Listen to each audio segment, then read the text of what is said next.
नमस्कार दोस्तों, जैसा कि आपको स्क्रीन पे शो कर रहा है दोस्तों, राघव चड्ढा जी जो फर्स्ट टाइम एमपी है पंजाब से, और इसके अलावा भी कई सारा इनके साथ पोर्टफोलियो है कह सकते हैं आपका। और दिल्ली से आपके सांसद भी हैं, मेंबर ऑफ पार्लियामेंट। और इसके साथ साथ अगर हम बात करें दिल्ली जल बोर्ड के, तो वहाँ पर एक अच्छा सा पोस्ट है इनके साथ। तो रिसेंटली क्या हुआ है दोस्तों कि अभी राघव चड्ढा जी दो चीज़ों पे चर्चित है। पहला चर्चा था कि राघव चड्ढा जी और परिणीति चोपड़ा का जो एंगेजमेंट हुआ, और इसके साथ साथ जो सेकंड चर्चा है दोस्तों, राघव चड्ढा जी का जो बंगलो है उनके ऊपर जो होम्स अलॉटमेंट होता है किसी भी यूनियन कैबिनेट मिनिस्टर्स को, या फिर कह सकते हैं एमपी को, या फिर आपका राज्यसभा या लोकसभा के संसद को। तो इनके रिगार्डिंग क्या हुआ है दोस्तों रिसेंटली अभी के राघव चड्ढा जी फर्स्ट टाइम एमपी हैं और इनको जो बंगलो अलाउट हुआ है, तो अभी कहा जा रहा है कि वो अलॉटमेंट को आपको खाली करना होगा, वो कैंसिल्ड हो चुका है। तो जिस कारण से राघव चड्ढा जी क्या है कि कोर्ट की तरफ जो है अपना केस जो है फाइल कर दिए हैं। सबसे पहला पॉइंट। अब यहाँ पर दोस्तों ये पॉइंट है कि हमारे देश में जो भी बड़े बड़े पोजीशंस पे कह सकते हैं कि हमारे प्रेसिडेंट हो गए, प्रधानमंत्री जी हो गए, इसके साथ साथ यूनियन कैबिनेट मिनिस्टर हैं, इसके बाद आपका कैबिनेट मिनिस्टर हैं, देन इसके बाद आपका एमपी हो गया, यानी ये सारा जो इम्पोर्टेंट पद है, सरकारी जो पद कह सकते हैं हम लोग, तो आखिर इनका जो सरकारी घर होता है, निवास होता है, उनका अलॉटमेंट कैसे होता है। और ये अलॉटमेंट का जो रिस्पॉन्सिबिलिटी है हमारे भारत सरकार के किस डिपार्टमेंट या किस मिनिस्ट्रीज के पास रहता है, या इसके साथ साथ राघव चड्ढा जी का वो इंपॉर्टेंट केस है जिसके कारण से राघव चड्ढा जी कोर्ट की तरफ मूव किए हैं। आखिर एक्चुअल में केस क्या है इनका कि अलॉटमेंट से रिगार्डिंग क्या वो इंपॉर्टेंट केसेस है। जैसा कि दोस्तों शुरुआत में मैं 2-3 पॉइंट्स आपको समझा देता हूं कि अगर कोई भी फर्स्ट टाइम एमपी बनता है तो हमारे देश में कह सकते हैं कि अगर हम सरकारी बंगला की बात करें तो टोटल टाइप 8 का जो है, मतलब कि टोटल टाइप 8 जो है बंगला का टाइप्स रहता है कंप्लीटली, यानी टाइप 5, टाइप 6, टाइप 7, तो आपका मैक्सिमम जाता है टाइप 8 पे। और टाइप 8 जो बंगलो होता है दोस्तों, वो या तो प्रधानमंत्री जी को मिलेगा, या फिर कह सकते हैं कि और बड़े बड़े जो लोग जैसे कि प्रेसिडेंट हो गए, या इसके बाद कह सकते हैं कि फॉर्मर पीएम हो गए, तो ये सब सारे ऊंचे पद वालों के लिए जो है आपका टाइप 8 का जो है बंगलो मिल जाता है। इसके साथ साथ दोस्तों अगर हम बात करें टाइप 5 बंगलो का, तो टाइप 5 बंगलो नॉर्मल क्या है कि जो फर्स्ट टाइम एमपीज रहते हैं तो उनको टाइप 5 जो है बंगलो मिल जाता है। लेकिन यहाँ पर सवाल है दोस्तों कि राघव चड्ढा जी का जब अलॉटमेंट हुआ मतलब कि बंगलो में, तो इनको टाइप 7 का मिला। अकॉर्डिंग टू प्रोसीजर टाइप 7 नहीं मिलना था, बट उस वक्त का कुछ कारण है जो मैं आपको शो करूंगा कि क्या वो इंपॉर्टेंट रीजंस था। तो टाइप 7 मिलने की वजह से इनका जो रेसिडेंस है अलॉटमेंट उसको कैंसिल करके इनको टाइप 5 में बोला गया है शिफ्ट होने के लिए। तो इस बेसिस पे इन्होंने जो है केस फाइल किया है अपना कोर्ट पे।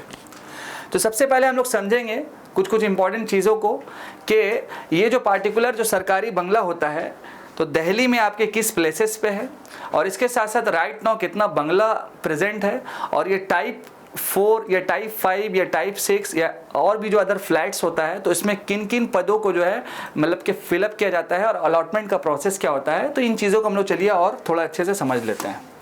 अब जैसा कि दोस्तों स्क्रीन पे आपको दिख रहा होगा दोस्तों फाइनली कि यहाँ पर जो है क्लियरली आपके साथ यहाँ पे मेंशन है कि the Rajya Sabha secretariat's decisions to allot a type 7 bungalow on New Delhi, यानी कि जो इंपॉर्टेंट केस है right now, Pandara road to first time MP Raghav Chadha in September last year. यानी पिछले साल क्या था कि राघव चड्ढा जी को टाइप 7 बंगलों में अलॉटमेंट मिल गया था न्यू दिल्ली में, पंडारा रोड, ये आपको थोड़ा सा रिमेंबर रखना है। इसके बाद क्या हुआ दोस्तों, and then cancellation the allotment this March, यानी कि साल 2023 में ये जो अलॉटमेंट था ये कैंसिल्ड हो गया। कैंसिल्ड होने का जो सबसे मेन कारण क्या था कि जो भी फर्स्ट टाइम एमपी बनता है तो उसको टाइप 5 का जो है बंगलो मिलता है, बट इनको कौन सा मिला, टाइप 7 का मिला। ये मेन इंपॉर्टेंट मुद्दा है दोस्तों। और आपको पता है दोस्तों कि इनका जो कनेक्शन है वो आम आदमी पार्टी से है, और ये जो राइट नाउ एमपी है वो कहाँ के हैं, यानी कि राज्यसभा के एमपी हैं, और कहाँ के हैं तो आपको रिमेंबर होगा दोस्तों पंजाब के हैं। कमेंट सेक्शन में आप जरूर बताइएगा कि राइट नाउ पंजाब के गवर्नर कौन है, ये कमेंट सेक्शन में आपको जरूर बताना है। और गवर्नर से रिलेटेड हमारे संविधान में कौन सा वो इंपॉर्टेंट आर्टिकल होता है। अब आप यहाँ पर ये पॉइंट देख सकते हैं दोस्तों कि first time MP Chadha is entitled to a type 5 house, जो मैंने पहले ही बताया इन नॉर्मल कोर्स जो प्रोसीज्यूर है एक्चुअल में। बट इनको मिला कौन सा, टाइप 7।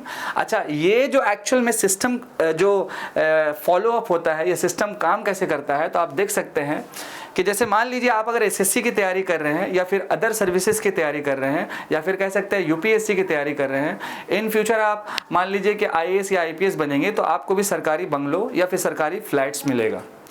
तो हर एक सरकारी व्यक्ति, हर एक सरकारी जो इंसान है जो अलग अलग नौकरी की तैयारी करता है, तो हर डिपार्टमेंट का एक अलग अलग प्रोसेस होता है, चाहे वो राज्यसभा हो या लोकसभा हो, यूपीएससी हो, इलेक्शन कमीशन हो, सेंटर हो या फिर मान लीजिए स्टेट लेवल पे हो, और इनका एक पूल होता है बंगलों का या फ्लैट्स का। उसी तरह से जितने भी मिनिस्टर लोग हैं, जितने भी कैबिनेट मिनिस्टर हैं, जितने भी एमपी हैं, तो इनका भी एक बंगलों का पूल होता है, ये रिमेंबर रखिएगा। और ये सारा जो बंगलों का पूल है, ये आपके दिल्ली में लुटियंस, रिमेंबर रखिएगा, Lutyens bungalow zones, which is very very important. Lutyens bungalow zone ये न्यू दिल्ली में आपका है, जहाँ पर मान के चलिए कि टोटल 600 बंगलो और इंक्लूडिंग फ्लैट्स भी है। अब आइए समझते हैं दोस्तों कि ये जो आपका सरकारी बंगला होता है या एकोमोडेशंस जो न्यू दिल्ली में है, ये कितने प्रकार का होता है, कितने टाइप्स का होता है। तो फर्स्ट ऑफ ऑल आप यहाँ पर देख सकते हैं दोस्तों, फर्स्ट ऑफ ऑल यहाँ पर आपको दिख रहा होगा कि ये कितने प्रकार का होता है नॉर्मली। तो यहाँ पर आप देख लीजिए दोस्तों कि स्टार्टिंग विथ राष्ट्रपति भवन, अगर हम राष्ट्रपति भवन की बात करेंगे, Rashtrapati Bhavan which is known है, जहाँ पर हमारे राष्ट्रपति जी यानी कि आप द्रौपदी मुर्मू जी जहाँ रहती हैं, तो इनको टॉप पे सबसे रखा गया है। There are various types of accommodation for constitutional office bearers, union ministers, जजेस, defence chiefs, MP, bureaucrat that is called secretary level पे जो रहते हैं वो लोग, और उसके अदर भी जो ब्यूरोक्रेट्स है जो यूपीएससी से क्वालिफाई करके आते हैं। Across the Lutyens' bungalow zone which is called LBG, जो मैंने पहले बताया, और the area is named after the architect of New Delhi, यानी कि ये जो एडविन लुटियंस है, इनके ही नाम से जो है ये जोन, ये आपका एरिया का नाम रखा गया, बिकॉज यही आर्किटेक्ट थे पूरे न्यू दिल्ली के, ये रिमेंबर आपको रखना है। He did not design the bungalow but laid out the master plan 19.12 square kilometre area, यानी कि इन्होंने बंगलों का डिज़ाइन नहीं किया, लेकिन होता है ना कि एक सिटी का डिज़ाइनिंग का प्लानिंग करना, उसका आर्किटेक्ट मतलब कि कंप्लीट करना, तो लगभग आप देख सकते हैं कि 19.12 स्क्वायर किलोमीटर का जो डिज़ाइनिंग है तो कम्प्लीटली कौन किया है, तो एडविन लुटियंस जी ने किया, और इनका नाम हमेशा जो है रहता है, ये रिमेंबर आपको रखना है। फर्स्ट ऑफ ऑल थोड़ा सा आगे और हम बढ़ेंगे जब, तो जैसे ही दोस्तों आगे बढ़ेंगे तो आपको यहाँ पर एक चीज़ और दिख जाएगा कि यहाँ पर एक पॉइंट है, आप देख सकते हैं फर्स्ट ऑफ ऑल कि लगभग अराउंड आपका 600 जो है बंगलोज है, जिसमें आपका सिंगल स्टोरीड, इसके साथ आपका मान लीजिए देन आपका residential accommodation, mid and junior level central government officers, उसके साथ आपका और भी कुछ इंपॉर्टेंट फ्लैट्स और कई सारा और भी इंपॉर्टेंट लोकेशन है। अगर हम बात करेंगे टाइप का, तो आपको दिख सकता है टाइप 1 से लेकर के आपका type 8 which is the largest, there are total of 520 type 7 and type 8 bungalows. मान के चलिए कि 520 जो है टाइप 7 और टाइप 8 बंगलोज है, और टाइप 8 आपको किसको मिलेगा, तो मैंने ऑलरेडी बता दिया, जो सबसे बड़े पद पे हैं, मान लीजिए सुप्रीम कोर्ट का सीजीआई हैं या फिर जजेस हैं, प्रेसिडेंट है, जो मैंने ऑलरेडी पहले डिस्कस किया। सो यहाँ पर अगर हम बात करें राज्यसभा के पुल के अकॉर्डिंग, मैंने आपको बताया ना कि अलग अलग पुल होता है, तो यहाँ पर राज्यसभा एमपी का अगर मतलब कि ये कॉन्ट्रोवर्सी चल रहा है, तो राज्यसभा के पुल के अकॉर्डिंग जो हैंडबुक है, तो there are 101 bungalows and 200 flats in the Rajya Sabha pool, यानी कि राज्यसभा में जितने भी लोग एमपीज हैं उनको जो अलॉटमेंट होगा वो इसी हैंडबुक के अकॉर्डिंग होगा, ये आपको रिमेंबर रखना है। अब सवाल ये है दोस्तों यहाँ पर कि सबसे पहला पॉइंट, ये कौन सी मिनिस्ट्री जो है इस अलॉटमेंट में इन्वॉल्व रहती है, कौन सी जो मिनिस्ट्री है इस पार्टिकुलर जो है अलॉटमेंट में इन्वॉल्वमेंट रहती है। तो आपके हमारे स्क्रीन पे आपको साफ साफ दिख रहा है दोस्तों कि union housing and urban affairs minister, comment section में जरूर आप बताइएगा कि राइट नाउ इसके मिनिस्टर्स कौन है हमारे देश में। Directorate of estates allots houses to union minister eligible central government officer and heads of national commission, ये आपको पॉइंट समझ के रिमेंबर रखना है।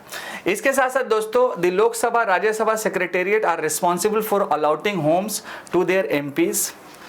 Both houses have a house committee comprising, यानी होता क्या है कि लोकसभा में भी क्या होगा कि एक हाउसिंग कमेटी होगा और ये पार्टिकुलर हाउसिंग कमेटी क्या करेगी कि जितनी भी एमपीज हैं, चाहे वो लोकसभा में हो या फिर एमपी आपके राज्यसभा में हो, तो ये अलॉटमेंट का जो प्रोसेस क्रिएट करती है तो ये आपकी हाउसिंग कमेटीज करती है। इस पॉइंट्स को भी आपको अच्छे से समझना है, ठीक है।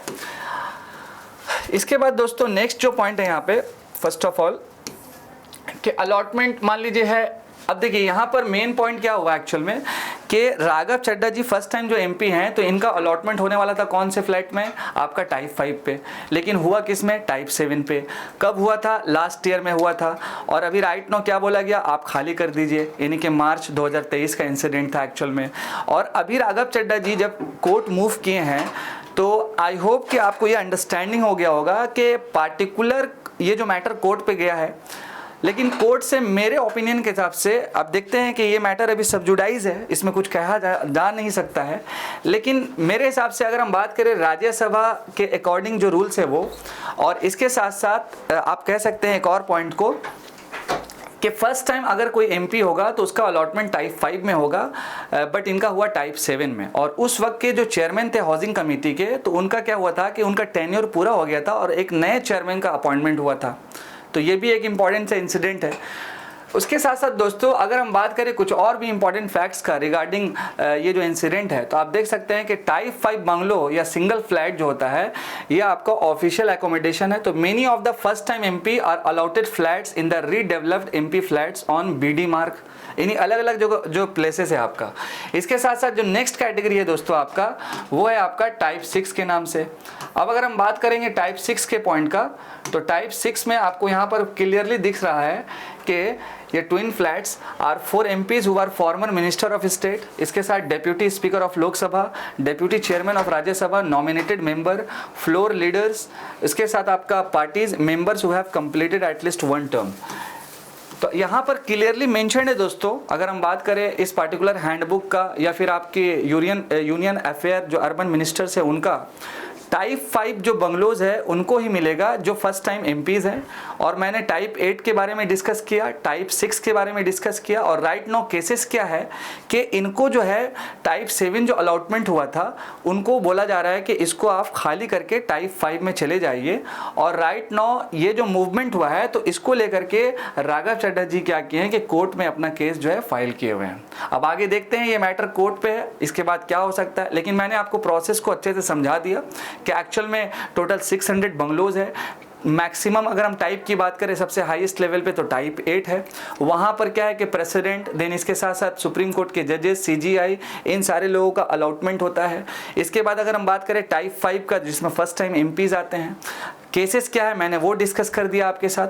अब रहा बात दोस्तों, जैसे आप भी यूपीएससी की तैयारी कर रहे हैं तो आप लोगों का भी इन फ्यूचर जब सिलेक्शन होगा तो अलॉटमेंट होगा। तो सरकारी जो क्वार्टर या सरकारी जो बंगला होता है वो काफ़ी महत्वपूर्ण है। एक ऐसा विद्यार्थी या पढ़ने वाला जिसका अलॉटमेंट या एकोमोडेशन जब सरकारी क्वार्टर में होता है, ठीक है, क्योंकि अगर घर ही नहीं मिलेगा, आप समझते हैं ना हम लोग मेहनत क्यों करते हैं कि अच्छा घर हो या जो भी चीज़ हो।